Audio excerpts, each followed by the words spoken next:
Assalamualaikum warahmatullahi wabarakatuh. Jumpa lagi dengan saya, dengan Haris Fatarudin.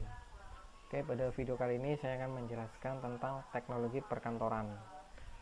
Pada pembahasan sebelumnya sudah saya jelaskan tentang pengertian teknologi perkantoran.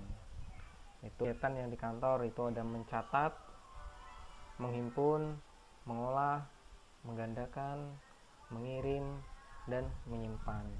Oke, selanjutnya akan saya bahas tentang perkembangan teknologi perkantoran.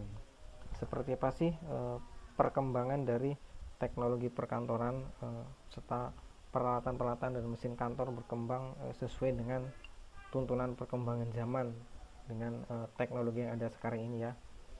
Oke, salah satunya perkembangan ilmu dan teknologi yang semakin pesat serta peralatan atau mesin kantor yang digunakan juga semakin canggih, maka hal ini dapat mempengaruhi efisien kerja. Apa sih perkembangannya? Salah satunya adalah mesin tik ya, yang sekarang digantikan dengan komputer atau laptop ya. Itu juga salah satu dari perkembangan teknologi yang ada di dalam sebuah kantor. Pada zaman dahulu, sebelum adanya komputer ataupun laptop yang modern seperti sekarang ini, untuk mengetik itu menggunakan mesin, yaitu mesin tik ya. Tapi sekarang sudah ada komputer, jadi pekerjaan itu akan menjadi lebih mudah. Peralatan-peralatan juga semakin canggih untuk membuat sebuah dokumen, surat ataupun data-data yang lain yang membutuhkan sebuah komputer. Kemudian juga dari sisi pengiriman ya. Kalau pada zaman dahulu, sebelum adanya teknologi yang sekarang, untuk mengirim itu biasanya menggunakan burung ya untuk mengirim sebuah surat hingga sampai ke tempat tujuan. Tapi sekarang dengan adanya teknologi, salah satunya itu yang sudah dijelaskan kemarin itu internet ya, untuk mengirim sebuah surat itu akan lebih mudah menggunakan email ya. Bisa pakai Gmail atau Yahoo untuk mengirim sebuah surat yang jaraknya mungkin agak jauh, sementara itu harus dikirim segera ya. Internet lah salah satunya untuk mengirim menggunakan layanan email. Kemudian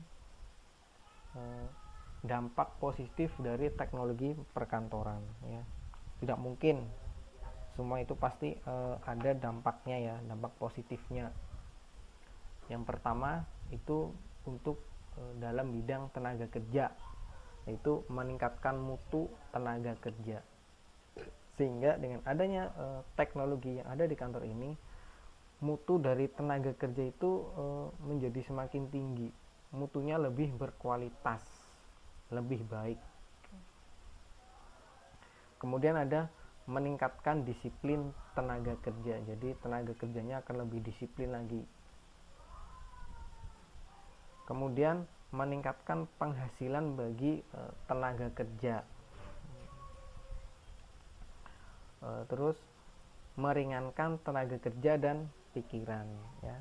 Jadi tenaga kerja ini tidak terlalu banyak dipergunakan, tapi karena dengan adanya alat-alat ini tenaga kerjanya akan lebih ringan dan pikirannya. Kemudian bagi bidang prosedur kerjanya dari sisi kerjaannya, yaitu mempercepat penyelesaian kerja. Kemudian mempermudah penyelesaian pekerjaan. Kemudian meningkatkan mutu hasil pekerjaan di kantor dan mempertinggi jumlah hasil kerjaan. Jadi jumlah hasil dari kerjaan itu semakin meningkat. Kemudian memperoleh keseragaman bentuk, ukuran, dan jenis. Jadi semuanya itu sama, baik itu ukurannya, bentuknya maupun jenisnya.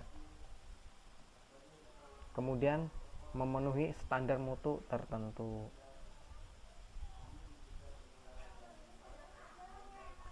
Kemudian dampak negatif dari perkembangan teknologi perkantoran itu seperti apa. Karena tidak mungkin semua peralatan itu ada positifnya, pasti ada dampak dari negatifnya itu apa. Yang pertama, mengurangi penggunaan tenaga kerja, ya, bertambahnya jumlah pengangguran.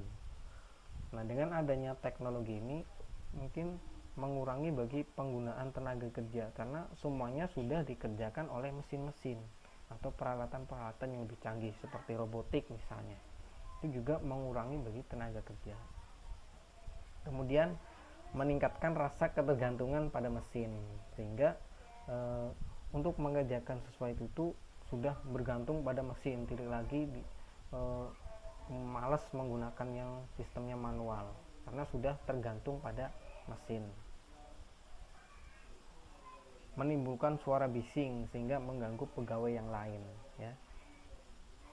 Suaranya itu karena yang namanya alat-alat biasanya ini alat yang hubungannya dengan di kantor. Kalau di kantor mungkin jarang kalau menimbulkan suara bising, ya. Tapi kalau di pabrik-pabrik itu pasti menimbulkan suara, ya, suara yang mungkin bisa mengganggu pegawai yang lain. Menimbulkan pemborosan, karena menimbulkan pemborosan ini untuk pembaruan alat-alat yang ada di kantor itu membutuhkan biaya, atau maintenance dari alat-alat itu juga membutuhkan biaya untuk perawatan dan sebagainya. Bisa juga penggunaan listriknya juga pasti akan lebih meningkat dengan menggunakan peralatan-peralatan. Kemudian peran teknologi perkantoran. Perannya itu seperti apa? Nah, penggunaan teknologi perkantoran akan mempermudah pekerjaan administrasi karena dapat diselesaikan dengan kecepatan tinggi dan dengan kualitas yang baik, ya. Karena pucuk pimpinan dari sebuah perusahaan biasanya membutuhkan banyak informasi, ya, yang aktual, yang terbaru, ya, yang berkualitas juga. Sehingga hal ini dapat dicapai apabila tersedianya alat-alat baik untuk perekaman, proses data atau pengolah data, ya, serta penyimpanan data yang dapat diandalkan. Nah, dari sini tampak jelas peran dan penerapan teknologi modern pada suatu perkantoran itu sangat dibutuhkan, ya, untuk memproses sebuah data itu. Kemudian tujuan dari teknologi perkantoran.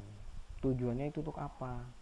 Teknologi perkantoran memiliki peran untuk mempermudah pekerjaan di sebuah kantor, ya. Tujuannya untuk menghemat waktu dan tenaga kerja. Dengan adanya teknologi ini, semua pekerjaan itu akan menghemat waktu karena pekerjaannya juga lebih cepat, baik untuk tenaga kerjanya maupun memproses pekerjaan itu sendiri. Kemudian untuk memelihara kecepatan dan ketepatan prosedur kerja, yaitu lebih cepat pekerjaannya, tidak membutuhkan waktu yang lama.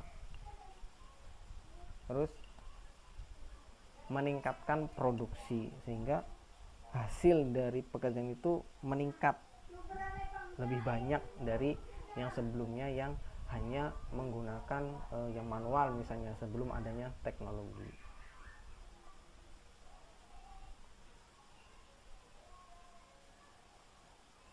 Oke, sekian dulu mungkin penjelasan dari saya tentang dampak positif dari teknologi perkantoran, dampak negatif, serta peranan teknologi perkantoran.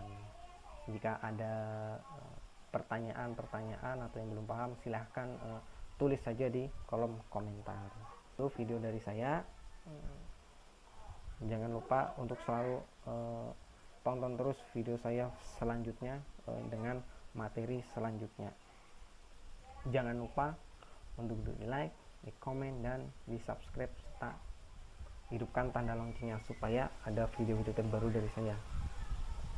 Oke, terima kasih sudah menonton sampai akhir. Saya akhiri. Assalamualaikum warahmatullahi wabarakatuh.